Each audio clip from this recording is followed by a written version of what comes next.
2011 से 14 तक प्रधानमंत्री के पास जो जादू की छड़ी थी वो छड़ी सर गई। देखिए, अमित शाह जी गृह मंत्री लायक हैं ही नहीं। इसी देश की संविधान ने, इसी देश की कोर्ट ने संविधान के अनुसार इनको तारीपार घोषित किया था।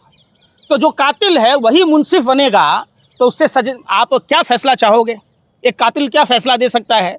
एक तारीपार लॉ एंड ऑर्डर कैसे संभाल सकता है? तो निश्चित तौर पर अमित शाह जी गृह मंत्री पद के लायक हैं ही नहीं। अगर पद के लायक होते, क्या आप बताइए, नीट पेपर लीक होने के बाद गृह मंत्रालय के अंतर्गत खुफिया विभाग आता है, क्या खुफिया जानकारी नहीं थी कि छात्रों का आंदोलन होने वाला है? अगर समय रहते प्रधानमंत्री ने धर्मेंद्र प्रधान को बर्खास्त किया होता तो 20 तारीख और 25 तारीख की जो घटनाएं जंतर मंतर पर हुई वो ना हुई होती। किसके पेट में दर्द हो रहा है? हमारे तो ना हो रहा है, हम तो कलेजा पर कोदो दर्द के इस्तीफा लिया है। अरे अपने मन से इस्तीफा दिया है। जब मामला पूरे देश में गरमाया, जब लगी फटने तो लगी खैरात भटने, जब लगी सरकार को कि हमारी फट रही है, तब ना सरकार दबाव में आकर इस्तीफा दिया। इस्तीफा दे रहे थे क्या? और इस्तीफा के बाद भी भाजपा नेताओं के बिगड़े बोल देखोगे। रमेश बधूरी जैसे नेता, कंगना रनावत जैसे नेता, निशिकांत दुबे जैसे नेता क्या बोल रहे हैं? ये देश क्या उनके बाप दादाओं ने दहेज में लाया है क्या? अरे आपके पुरखों ने गोरे अंग्रेजों की दलाली करी थी, बहुत जुल्म किया था देश के क्रांतिकारियों पर। वही डीएनए भारत की आम जनता में है। आज भी भगत सिंह जिंदा है। रिकॉल की सुविधा नहीं है, नहीं तो कान पकड़ के कब का गद्दी से उतार दिया होता। धर्मेंद्र प्रधान का इस्तीफा बाद में होता। ये भी आप समझ लो। सवाल है कि जब रेल दुर्घटना होती है तो रेल मंत्री से सवाल नहीं पूछा जाएगा। जब पेट्रोल में इथेनॉल मिलाया जाता है तो पेट्रोलियम मंत्रालय से सवाल नहीं पूछो। नितिन गडकरी आ जाते हैं।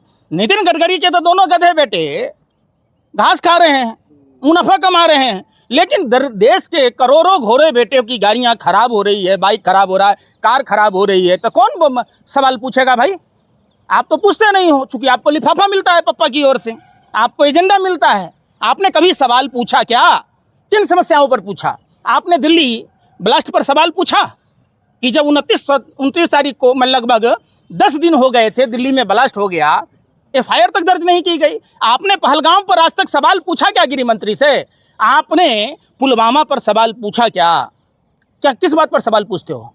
आपने कभी भरत तिवारी के एनकाउंटर पर सवाल पूछा क्या? क्या % वोट मिलता है बीजेपी को? क्या खाते हो भाई? गोबर को च्यवनप्राश समझकर खाते हो क्या? अरे बीजेपी को वोट देने वाले लोगों की कितनी प्रतिशत जनता है? एक बड़ा तबका भाजपा को नहीं चाहती है, ये आप सब भी जानते हैं। भाजपा अगर खरीद फरोख्त ना करती तो भारतीय जनता पार्टी की सरकार केंद्र में ना हो। आपने राम मंदिर में लूट किया, राम मंदिर में ट्रस्ट बनाया, राम मंदिर ट्रस्ट को आरटीआई से बाहर किया। ट्रस्ट में प्रधानमंत्री ने किन लोगों को बिठाया? क्या वो लोग धर्मगुरु हैं? वो लोग धर्माचार्य हैं? उनकी क्वालिफिकेशन एक ही है, योग्यता एक ही है कि वो आरएसएस विश्व हिंदू परिषद से जुड़े हुए लोग हैं, प्रधानमंत्री के करीबी हैं। तो निश्चित तौर पर जवाबदेही बनती है। और एसआईटी के नाम पर जो बरगलाया जा रहा है, ये बरगलाना भाजपा बंद कर दे। राम मंदिर में चोरी हुई तो हुई कैसे, क्यों हुई?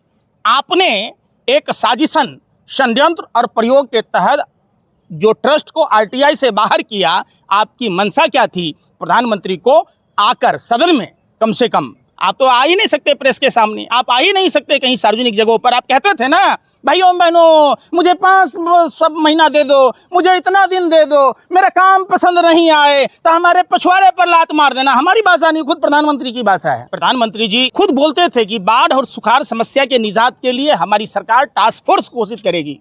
जिस पूर्वोत्तर भारत की बात वो करते, आसाम की पर भी आऊँगा, बिहार में भी उन्होंने कहा था, अपने एजेंडे में शामिल किया था। तो जब नदियों पर डैम बनेगा, नहर परियोजना लागू होगी, बिहार में 24 नदियों में पानी का बहाव नहीं है, जिसके कारण आधा बिहार सुखाड़ से ग्रसित है और आधे बिहार नेपाल द्वारा पानी छोड़े जाने पर बाढ़ प्रभावित है। सरकार की मंशा अगर काम करने की होती, सरकार अगर देश के विकास के लिए सोचती, तो हिंदू मुसलमान के एजेंडे में ना फंसती। कौन कपड़ा कौन सा पहन रहा है, खाना क्या खा रहा है, कौन कहाँ नमाज पढ़ रहा है, इसी पर यह सरकार केंद्रित रही है।